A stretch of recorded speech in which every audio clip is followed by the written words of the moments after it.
वो मामूली बगावत शुरू करवाएंगे और फिर बंदूकें हासिल करेंगे ताकि उनका नाम साफ हो सके। अगर बाजू लाशऊरी तौर पर हरकत करता है तो तबाही होगी उस्मान। खलील खालिद की तुम इज्जत करते हो, लेकिन कुछ सवालात हैं जिनके जवाबात उन्हें देने हैं।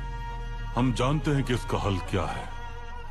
उनके लिए लिखा गया एक हुक्मनामा हम तुम्हें दे रहे हैं, खिलाफत की मोहर सख्त करके। अगर उन्होंने हमारे हुक्म की तामील नहीं की और इसे नजरअंदाज कर दिया तो तुम्हारे लिए हुक्म यह है कि उन्हें गोली मार देना।